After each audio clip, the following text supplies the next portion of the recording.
Good morning class 10th students. इससे जो previous video था उसमें हमने सत्याग्रह के बारे में पढ़ा हुआ था कि सत्याग्रह का क्या आइडिया होता है और अकॉर्डिंग टू गांधी जी ने सत्याग्रह के बारे में क्या बताया था। अब इस वाले वीडियो में हम रॉलेट एक्ट के बारे में पढ़ने वाले हैं। रॉलेट एक्ट से रिलेटेड जो क्वेश्चन हैं, इंपॉर्टेंट जो क्वेश्चन आते हैं उसके बारे में हम लोग आपसे बातचीत करेंगे। उसके बारे में मैं आपको बताऊंगा कि कैसे किस तरह के क्वेश्चन आते हैं, उसका आंसर कैसा है। तो रॉलेट एक्ट एक इम्पॉर्टेंट कानून जो ब्रिटिश गवर्नमेंट ने भारतीय जो आंदोलन इतने सत्याग्रह या गांधी जी का फर्स्ट आंदोलन जो चंपारण का था वो था, खेड़ा में आंदोलन हुआ था, या फिर जो अहमदाबाद में आंदोलन किया था, उन आंदोलन की वजह से जो पॉपुलरिटी बढ़ रही थी, जो लोग उनके साथ इकट्ठा हो रहे थे, उनको कैसे मना किया जाए, इसके लिए गवर्नमेंट ने जल्दबाजी में एक कानून बनाया हुआ था जिसको गवर्नमेंट ऑफ इंडिया एक्ट के तहत ये कानून बनाया था और इसका नाम रॉलेट एक्ट दिया था 1990।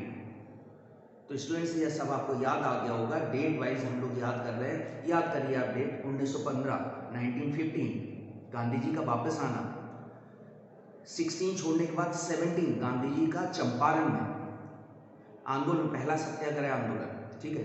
फिर 18 खेड़ा और 18 में ही अहमदाबाद, और 18 के बाद आता है 1919 में कानून आता है रॉलेट एक्ट जिसका नाम होता है।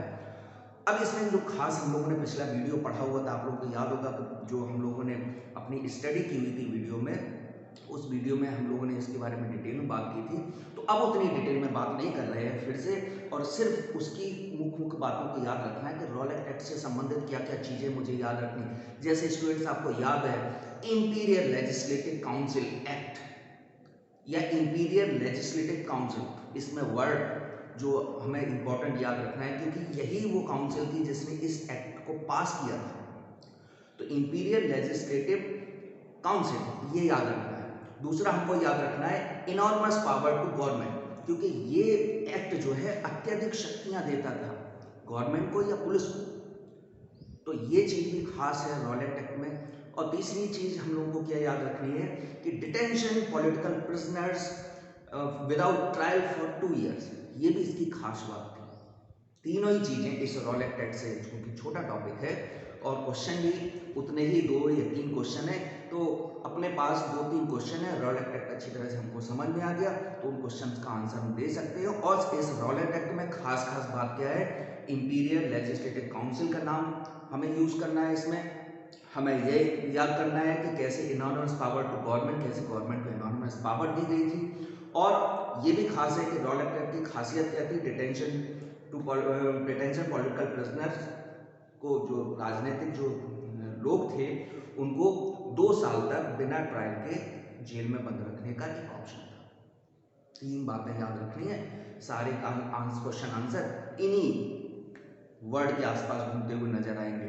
पिछला हम लोगों ने पढ़ा हुआ था तो हमें याद होगा the Rowlatt Act had been hurriedly passed by Imperial Legislative Council Act 1919 against the united opposition of Indian members, के भारी जो भारतीय मेंबर थे उनके भारी विरोध के बावजूद भी इंपीरियल लेजिस्लेटिव काउंसिल ने इस कानून को पास कर दिया था। इतनी सी बात।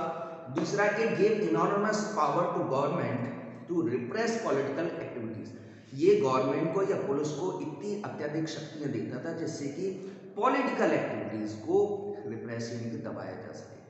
और तीसरी बात इसमें हम लोगों ने जो डिस्कस की थी वीडियो में वो थी Rowlatt Act allowed to government detention of political prisoners without trial for 2 years। ये पिछले वीडियो में पढ़ चुके थे। अब देखिए क्वेश्चन क्या होगा। जैसे फर्स्ट क्वेश्चन हो सकता है what was the Rowlatt act.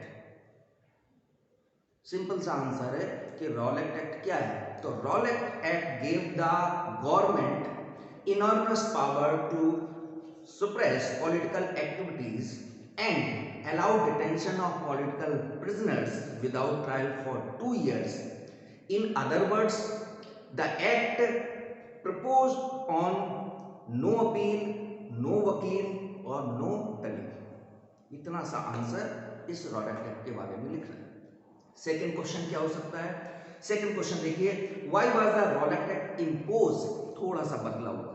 उसमें पूछा गया था कि रॉलेट एक्ट क्या है, और इसमें पूछा गया है कि रॉलेट एक्ट को क्यों इम्पोज किया गया, गवर्नमेंट को ऐसी क्या जरूरत पड़ गई कि गवर्नमेंट ने जल्दबाजी में ऐसा एक्ट पास किया और उसको इम्पोज भी किया।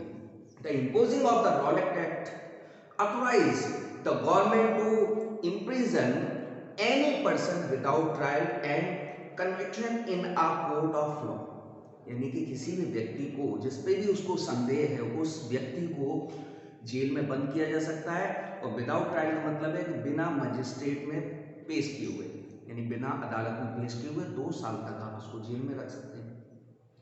तो क्यों इम्पोज किया गया, इस कारण से। थर्ड वाला क्वेश्चन क्या हो सकता है, which act give enormous power to the government to repress political activities. 1 नंबर का क्वेश्चन है कि कौन सा ऐसा कानून है जो गवर्नमेंट को ये पावर देता है या गवर्नमेंट को जो है इन आंदोलनों को कुचलने या दबाने के लिए। तो सीधा सा 1 वर्ड आंसर है, द रॉलेट एक्ट 1990। सिर्फ इतना ही आंसर हो जाएगा। नेक्स्ट क्वेश्चन है, trace the reason because of which Gandhi ji started satyagraha in 1990। कारण बताइए कि गांधी जी ने इस कानून के खिलाफ जो है सत्याग्रह क्यों स्टार्ट किया था। To protest against Rowlatt Act. सीधी सी बात है कि रॉलेट एक्ट जो कानून आया था उसका विरोध करने के लिए नेशन वाइड उन्होंने सत्याग्रह, पहले तो सत्याग्रह उन्होंने छोटी छोटी जगहों पे किया था एक्सपेरिमेंट के तौर पर। अब जो कानून आया है रॉलेट एक्ट, उसका विरोध करने, बड़े पैमाने पूरे देश व्यापी विरोध करने के लिए उन्होंने एक नेशन वाइड सत्याग्रह रखा हुआ था। नेक्स्ट क्वेश्चन, एक और क्वेश्चन बनता है, state 1 oppressive features of Rowlatt act. एक इस रॉलेट एक्ट का एक फीचर बताइए जो आपको ये समझ में आता हो कि लोगों को दबाने के लिए है। तो उसका आंसर क्या लिखेंगे, it allow detention of political prisoner without trial for 2 years। वो जो 3 लाइनें मैंने आपको बताई थी, उन्हीं लाइनों को बस क्वेश्चन को समझते हुए आपको आंसर दें। ओके स्टूडेंट्स, तो नेक्स्ट वीडियो में अगला टॉपिक लेके आते हैं। अभी इसी के साथ नेक्स्ट वीडियो भी आपको मिलेगा। Okay students.